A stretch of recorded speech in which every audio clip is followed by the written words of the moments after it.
Hello,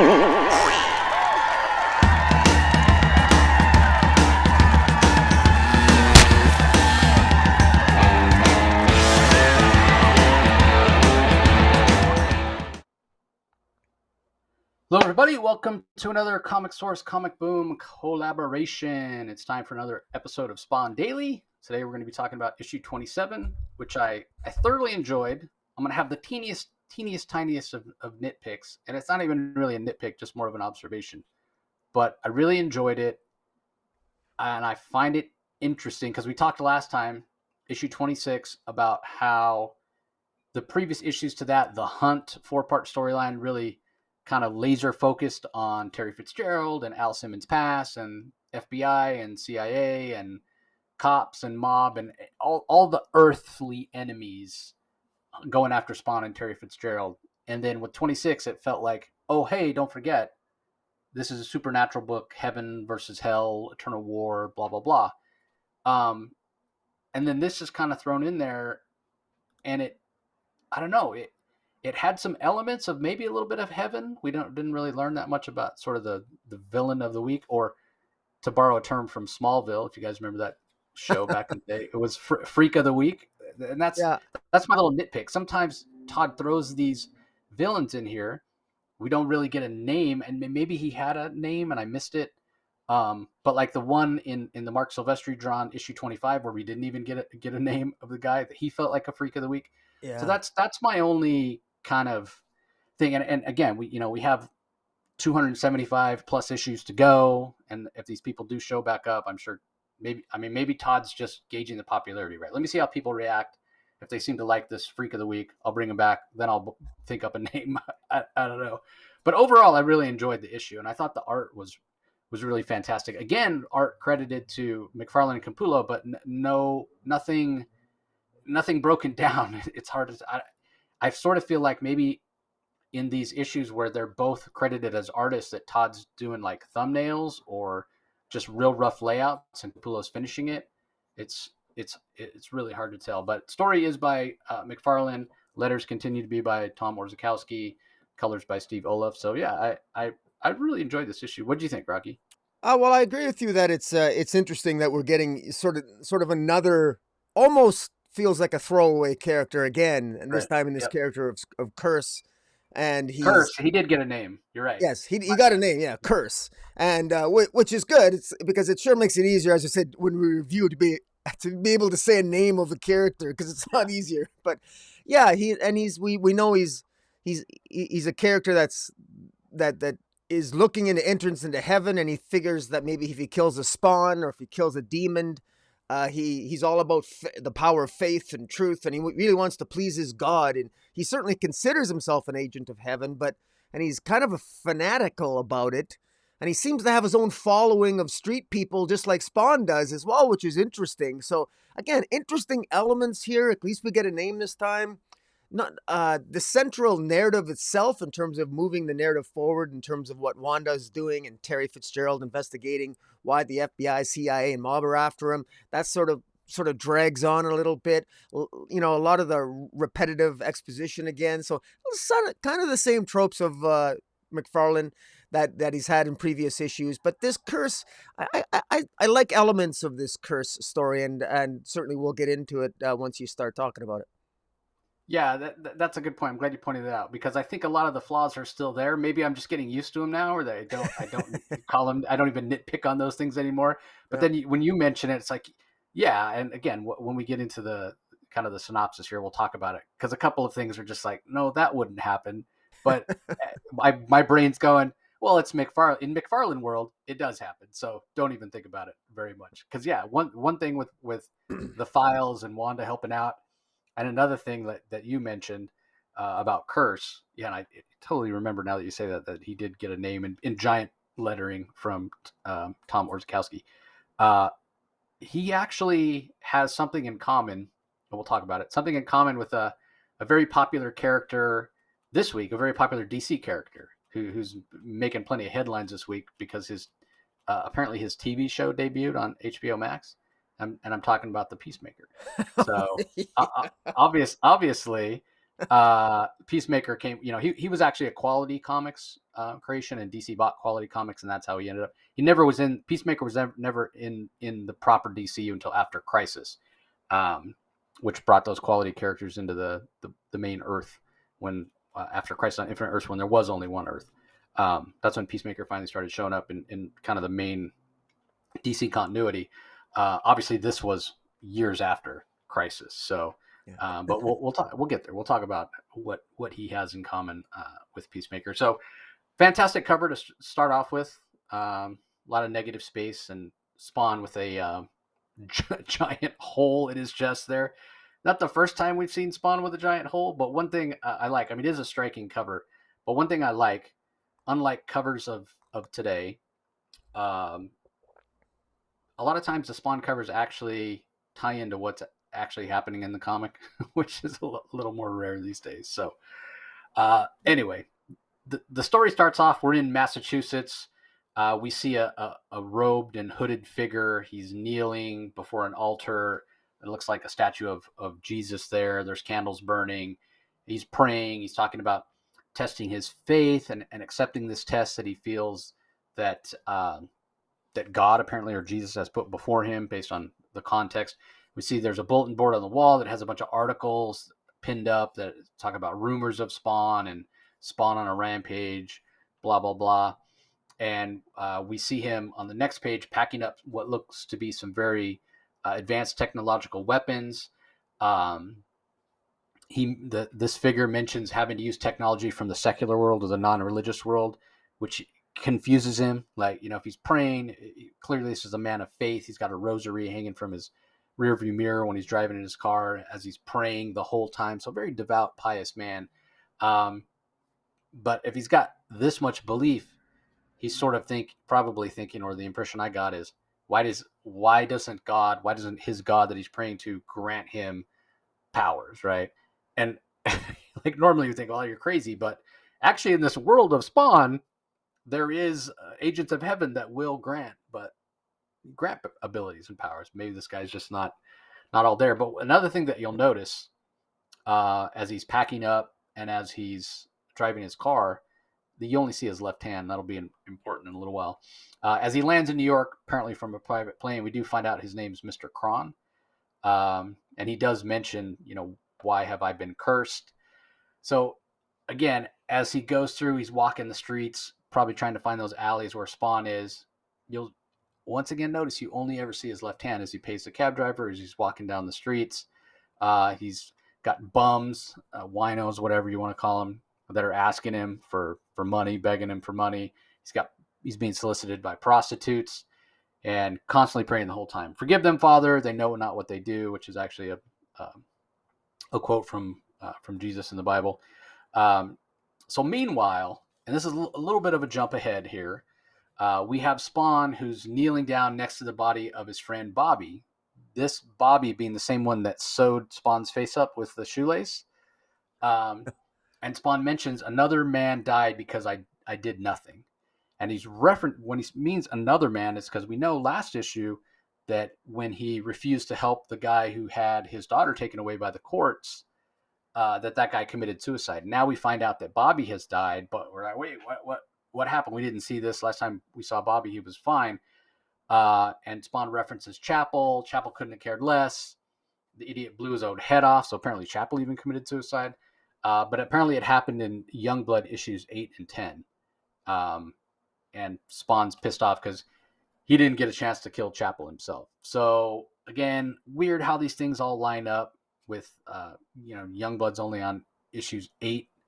And then apparently, I don't know, fill an issue with 9. So 8 and 10 are the issues that you want to refer to if you want to see what happened between Chapel, and Spawn must have appeared there as well. Obviously Bobby, whereas Spawn's all the way up at 27. But I mean, this to me, I mean, this was one of the guys that Spawn was, really close to. He's friends with all of them and feels a sense of protectiveness over all of them. But I mean, not all of them have names, but Bobby did. And based on the fact that, Bobby helped them out, they had some conversations that were a little more in depth.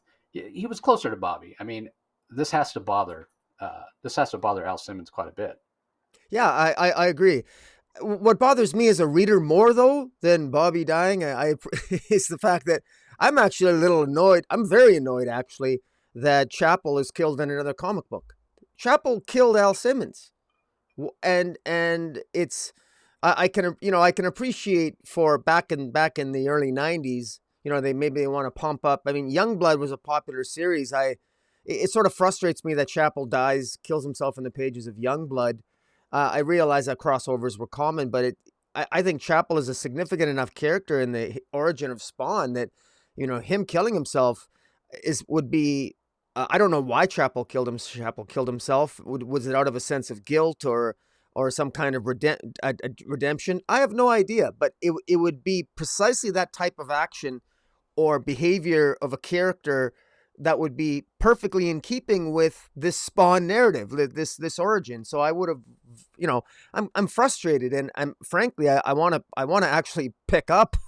I actually want to read Youngblood issues 8 and 10 just to get a handle on Chapel, I'm hoping that Chapel will return at some point. He probably will, but it just feels like a huge disappointment to me because I mean, Spawn went to all that trouble to scar his face by giving him a real skull and on Chapel's face, and it just seems like almost like a waste of a character, especially since McFarlane's gone out of his way to have Spawn not kill other villains in this comic, but then Chapel dies in another comic. It's kind of frustrating.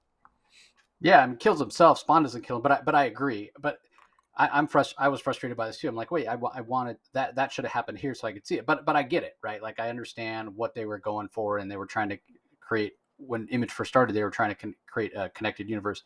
I honestly I can't hold McFarlane, responsible for this. The fact, like I said, that it's Youngblood 8 and 10 when Spawn's all the way up at 27.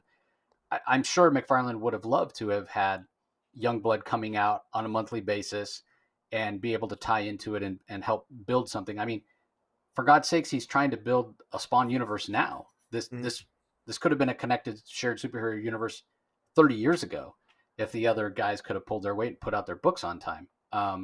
So I'm frustrated by it as a fan and as a reader, but at the same time, I don't. My frustration isn't with McFarlane because I get what they're trying to do, but I also think that I mean, Rocky, you and I know that we get constant recaps and Yeah, flashbacks and exposition yeah, constantly in this comic. So if it's yeah, this important, you couldn't give us 2 or 3 panels, exactly. summon it up. No, it just you turn the page and Bobby's dead. Yeah, Like yeah, really? yeah, just draw us Yeah. a picture So of it, but they just put it in the exposition. I mean, yeah, two great yeah, artists, Capullo and McFarlane, and they can't even render an artistic image or an image of the scene of Chapel blowing his head off. I mean, that would be gory, graphic. That would be perfect for a Spawn comic. yeah. So Anyways, anyway, as we turn the page, the guys are like, "Well, can't you do something about it?" And Spawn's like, I'm not a god. I have power, and they're like, "But you're magic, you can't you do something?" And Spawn, again, he's like, "You know what? This is how much he means to him. As much as he doesn't want to give these guys false hope, he talks about his power, giving everybody a false message." Um, he tries it anyway. He says, "I want to see if Bobby can do something for me." And they're like what? And he says, "Live." And it's a fantastic splash page with a couple of insets where he's, I don't want to say, he looks like, I was going to say, I don't want to say he looks Christ-like or anything like that. What he looks like, honestly, is Dr. Frankenstein. Rise, yeah, live, with his arms outstretched and all it's the lightning. alive. It's alive. Yeah, exactly. It's again a fantastic image, and it works, right? Despite the fact that apparently Bobby had been shot in the head, he's like, "Yeah, what a trip," and he's alive again. So Spawn's very weakened. We get a counter, used up quite a bit of his power there. We're told that his body's shuddering, he's in pain, but beneath his mask, he smiles because even though he lost valuable energy, he gained back some respect. Because sometimes things don't go he doesn't always get along with these guys. They do sort of ask for a lot from him, and let's be honest, Al Simmons and his Spawn persona is pretty moody. Yeah. You can catch him at the wrong time, and Yeah. he kind of goes And all he's emo on you. and he's still riding a guilt trip for the death of that Mr. Barnett last issue, Yep. the guy that lost custody of his daughter, and Spawn wouldn't help him, and he ended up committing suicide. So he's at a low point, and having lost his friend Bobby, you can understand he's just maybe at a low point, saying, screw it, let's use this power that Houdini the magician trained me to use masterfully in a couple issues, 3 or 4 issues ago, and yeah, it was good. I actually was curious. I never had time to look at the previous, what the counter was previous, but the counter's at 7012, whatever it was before. I think it was at like 78 something. So I figure it's about eight. He loses about 800 points every time Yeah, he I think it might resurrects have been. somebody.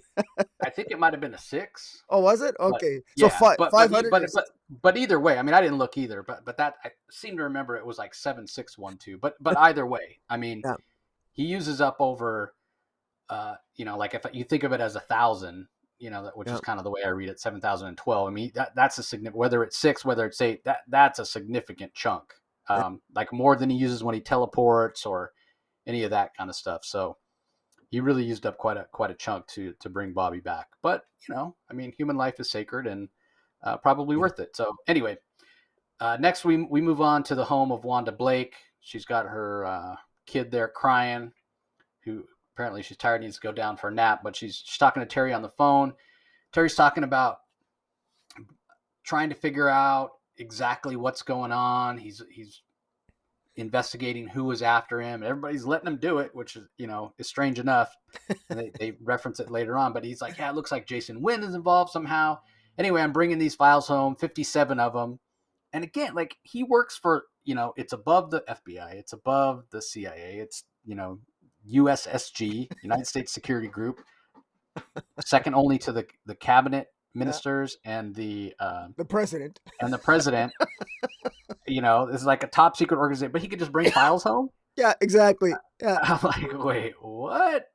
yeah. So anyway, he's like, yeah, I'm going to do a little more work with these files, and then I'll see if I Well, can't catch the boys with their backs well, turned. it's one step further because even though this was in 1990, probably 93, 94 when this Yep. issue came out, they still had computers back then, or at least discs. I mean, I can't imagine all this would actually be in files. I mean, even back Yeah. then, I would have thought, you're not bringing 57 files home, and it Yeah. just, again, it just seemed a little bit kind of funny, but whatever. So we turn the page, and again, like we're dropped right in the middle of the fight, right? Like we just see this energy blast blasting, popping out, going right through Spawn, whatever you want to say, with a voice saying, "There he is, sire." And this is when we see Curse for the first time, who looks like he has a giant cannon on one hand, has some other sort of homeless looking guys behind him saying, this guy was a scab. He thought he owned the alleys instead of the others. And it's mentioned that Spawn's weak in state because he just used a ton of his power to heal Bobby, that both Spawn himself and his costume were ill prepared to protect themselves. So Mm. this guy Curse is like, well, I guess he didn't have any faith because a true believer wouldn't fall so quickly, especially not to mere human technology. And maybe I made a mistake. I thought this guy maybe had powers from the Lord, from heaven, but obviously he's not from heaven because he doesn't have divine powers. He wouldn't have died so quickly. He must be just an agent of Satan, and he goes walking off. So the other guys, including Bobby, who just got resurrected, is like, man, would you look at the size of that hole? And Spawn, he has a gaping hole. But again, you wonder, so what? He's made of psychoplasm or necroplasm or whatever McFarlane's calling it this issue. And it's not, his organs don't actually do anything, right? Just like when he got shot in the knee, his knee doesn't actually do anything, right? It's only the simulacrum of a body. So anyway, the guys are like, well, his cape's moving. Is he dead? Is he not dead? Well, let's move him out of the way. So at least he's not in the middle of the alley. And so they all grab his cape, all four of them, and they start pulling, and they can't move him. He's just too heavy. And we're told by McFarlane that Spawn weighs nearly 500 pounds. So apparently Spawn's put on 100 pounds since the last time we were told of his weight. I And laughed out the, loud. I laughed out loud when I read that because I knew you and yeah, I would get a kick out of that because in yeah, two separate issues, McFarlane goes out of his way to say he weighs 400 pounds, which is yep. insane. And now he's suddenly, apparently, when he's dead and he has half his chest blown out, he weighs 500 pounds. I mean, come Well, on. I figured he must have been like pounding down a lot of Twinkies lately or something. He's eating something that's putting on the poundage. Well, apparently, Um, resurrecting somebody back to life puts, you gain weight from doing that, apparently. I don't know. yeah, or maybe maybe he hasn't dropped a deuce in a while, so Yeah. he's building up. But we are told, and we did speculate that about the density. I guess it's back to cytoplasm because instead of necroplasm, because it does say right here, having a body made of cytoplasm with a density greater than cement will do that. So, Yeah. there's confirmation there that yeah, this cytoplasm that he's made out of is very dense. So they're trying to figure out what they can do. Maybe they can go get some more help when they hear some sirens. So we're like, oh, now what's going on? Meanwhile, Terry has come home. He's got the big giant stack of files next to him, and it's not enough that he can bring these files home. It's not enough that the police and the mob and the FBI were after him. Also, the CIA, which again, we sound like a dead horse here, but Yeah. FBI cannot operate inside the borders of the United States. But Yeah. that doesn't matter either. Um, Wanda's talking about how she's going to help him. So it's not enough of a security breach to bring all this stuff home. Because maybe he does have clearance, even though I can't imagine he's got clearance to take it out of the building, but maybe he does. Yeah.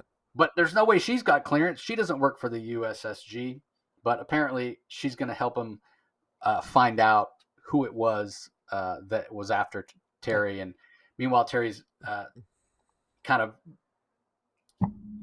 McFarlane's using Terry's language to once again give us some exposition and remind us of everything that happened, including the fact that somehow that costume guy Spawn knew his name, which is really spooky to Terry. So again, that question, open-ended question that Rocky and I have: who's going to find out first that Al Simmons and Spawn are one and the same? Will it be Terry? Will it be Wanda? Will they find out together?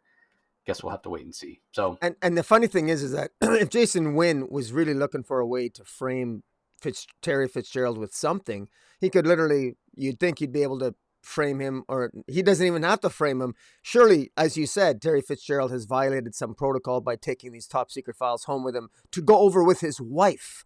I mean, yeah, around the kitchen table while they sip wine and reading about national security secrets. I mean, come on.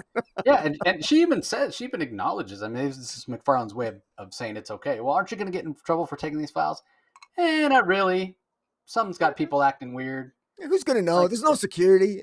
yeah, it's like trying to forget what happened, that I was on the agency's hit list. Whatever. They're scared, or somebody's got something on one of the big boys. I don't know. It doesn't ring true at all.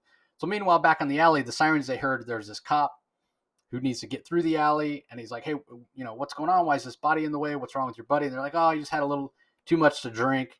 And the guy's like, well, get him out of the way. I need to get my car through here. Well, we know they can't move him, right? He's too heavy. He weighs 500 pounds.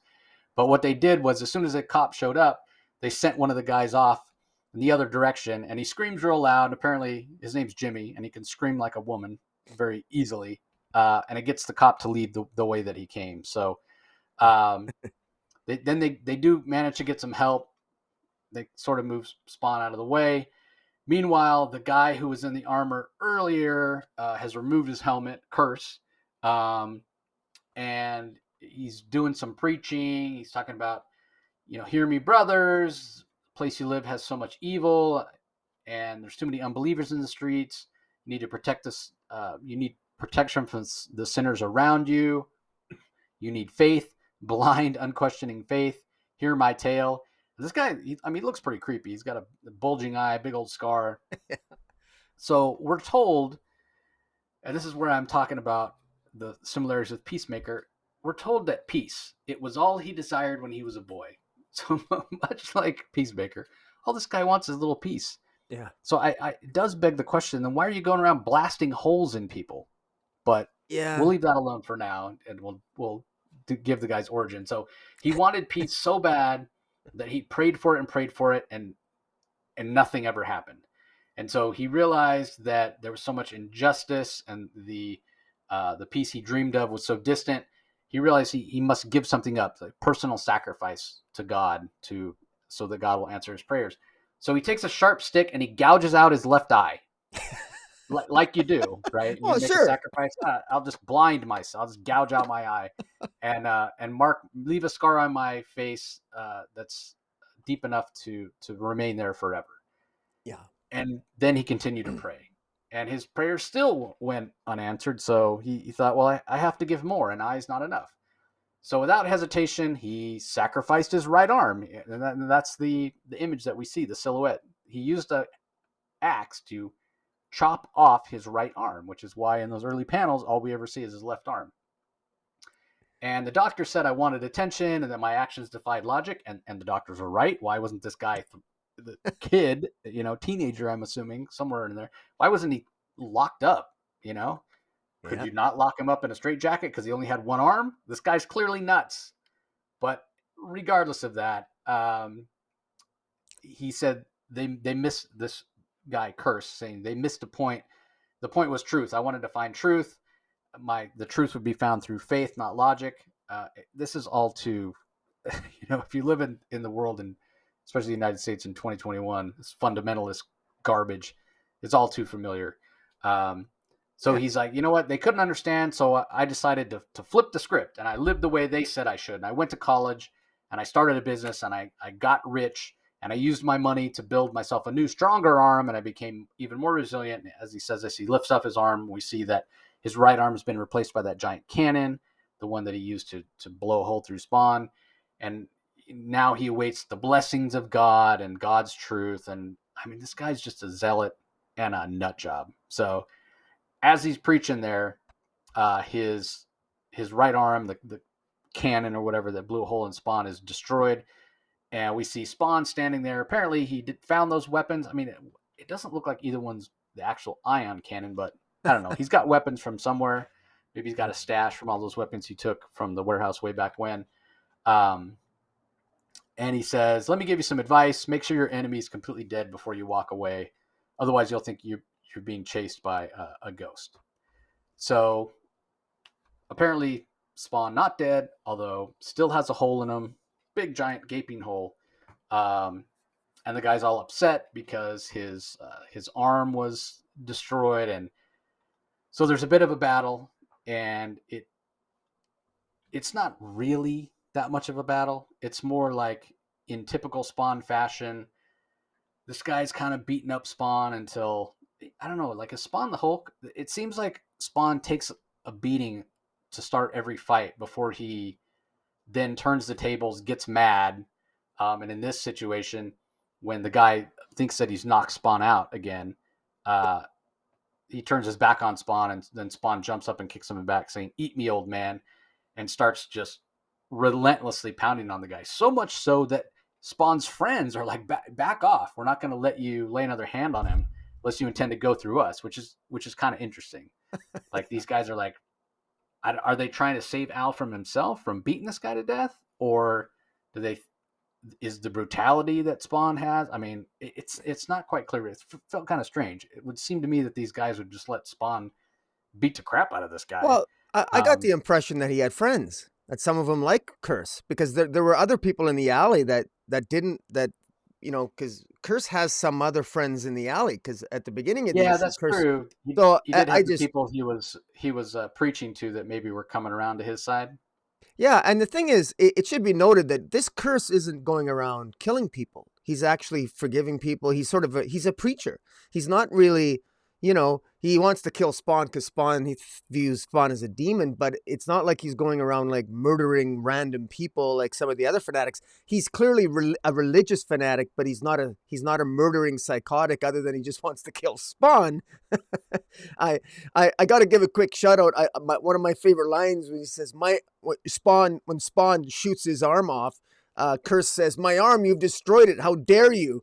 And I can't help but note the irony that apparently the only person that can cut off Curse's arm is Curse himself. But if somebody else Yeah, blows his arm off, he gets really upset about it. yeah, exactly.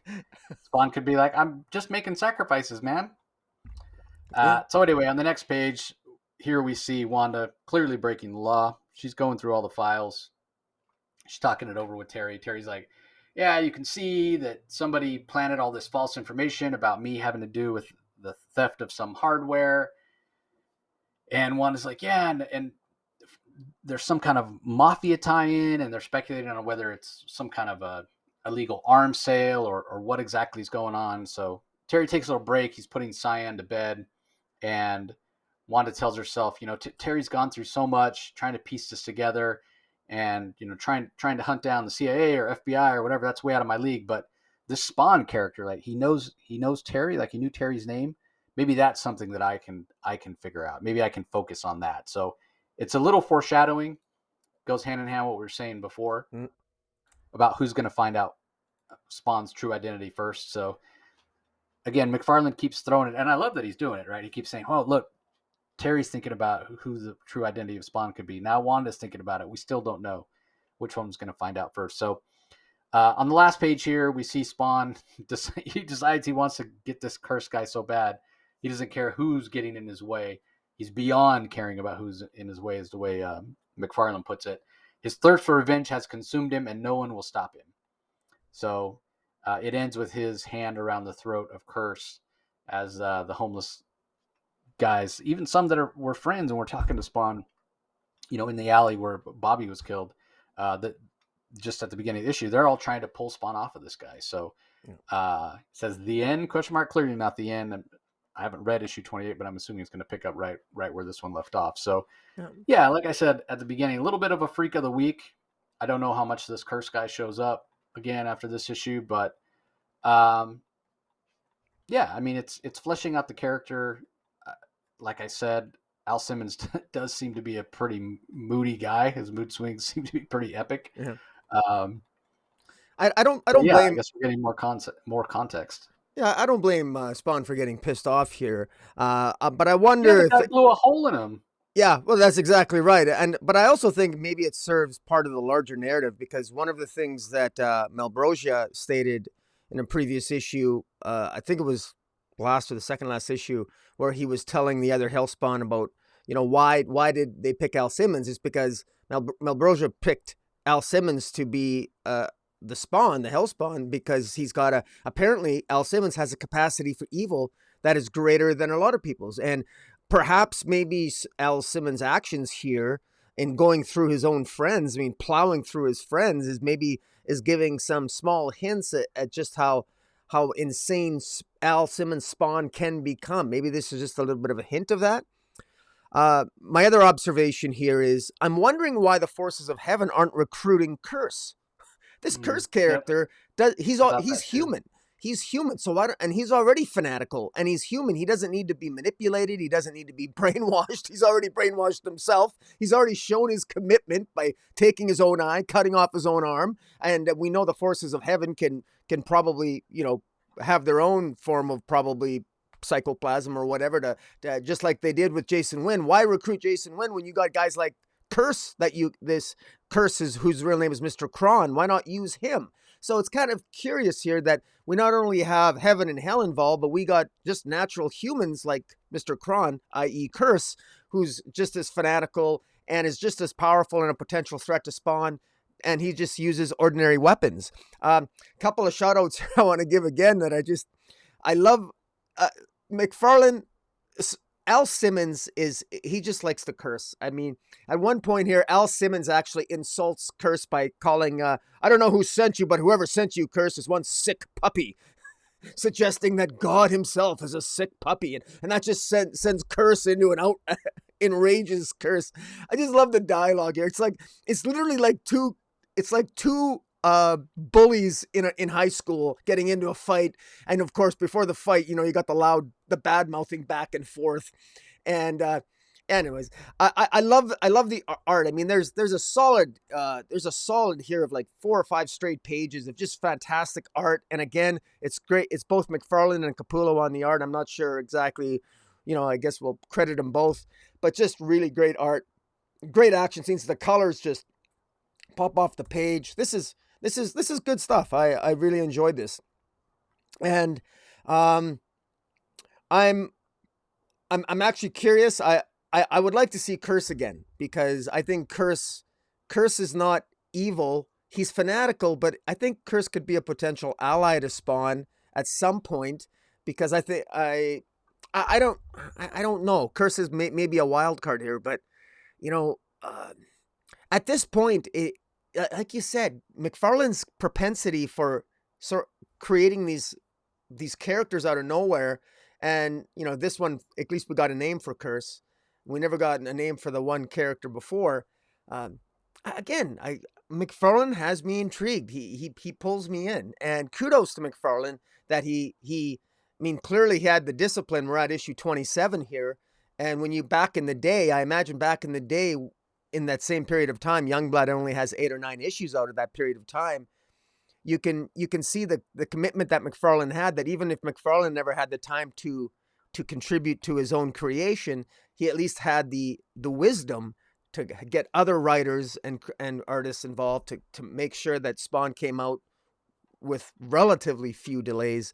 And in any event, I enjoyed this for this particular issue. It says the end. The final page has the end, and it has a question mark. And I haven't read the next issue yet, so I'm actually kind of curious to see what the fate of Curse is going to be. Yeah, and kind of on that note of late books, yeah, I mean, it's not like Spawn came out every single month. There were months where it was late, and then like we have talked about before, 19 and 20 got skipped, and I actually got a message on Twitter from Ed Moore who said originally issues in 19 and 20 were skipped. 19 was later published between 24 and 25, and issue 20 was published between 25 and 26. So they skipped 19 and 20. They published 21, 22, 23, Oh, 24, and then published 19, and then went 25, and then went 20, and then went 26. So not no, we don't want to confuse anybody. But yeah, just sort of a product of these late books. But again, I mean, compared to especially the Liefeld properties, but I mean everybody's books. The you know Savage Dragon was late. Wildcats was late. Shadowhawk, like they were all late. yeah, These guys really bit off more than they could chew, and also, and I've defended them before in the past as well, because again they were getting a lot of offers to go do this Hollywood stuff, and they were young at the time, and you take these meetings and you're being wined and dined, and money's being thrown at you, you know these agreements that could be worth millions of dollars.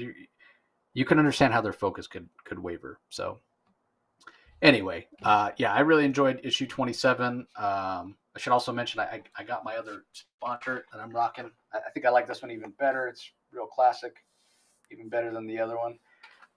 Plus it's the long sleeve jersey style. I really like this, so I can't wait to rock this at a con. If I'm going to have you stand up one more time. I think I may have missed you. Just stand up one more time for the people on YouTube here. There we go. Nice. Looking so good. Yeah, got it from Amazon. Everybody, if you want to rock your Spawn Daily shirt while you listen to us, we encourage that. So yeah, if I get to any shows this year, have to wear this on one of the days, especially if it's a colder show. Like I said, it is long sleeve. So anyway, that's gonna do it for this episode, everybody. Really appreciate you guys joining us. Don't forget, we have some interviews coming up pretty soon.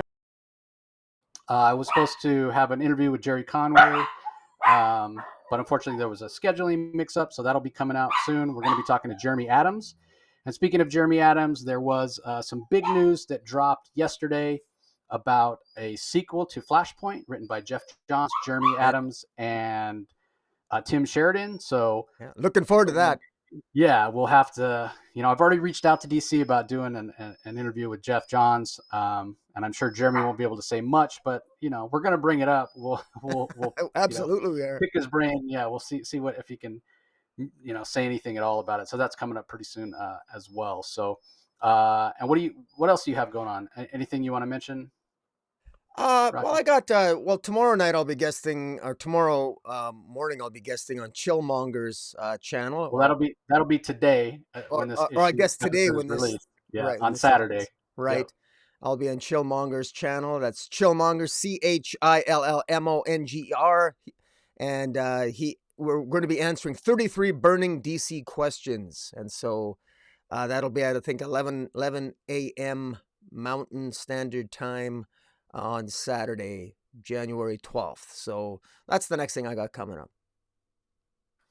Fantastic. Well, Yeah, uh, we also have more Spawn Daily coming. We haven't missed a day yet, knock certainly. on Yes. wood. So look for that as we continue to cover Spawn. And as we've said before, I'm highly entertained. I'm sucked in. We were doing this to help celebrate the 30th anniversary of Spawn and to get caught up on up to the most recent Spawn stuff that's coming out, because Scorched, the last of the new Spawn number ones, which was actually supposed to come out last year, but because of paper delays and whatnot, so that finally launched, and it sold. King Spawn sold almost 500,000 copies. Gunslinger Spawn was like 385,000 copies, and Scorch sold over 270,000 copies. So Wow. McFarlane's doing huge numbers on these books, but also keep in mind he's doing some really, really rare variants. Like was one variant I think was limited to only 300 that my local comic shop got 2 copies, and they're numbered Yeah.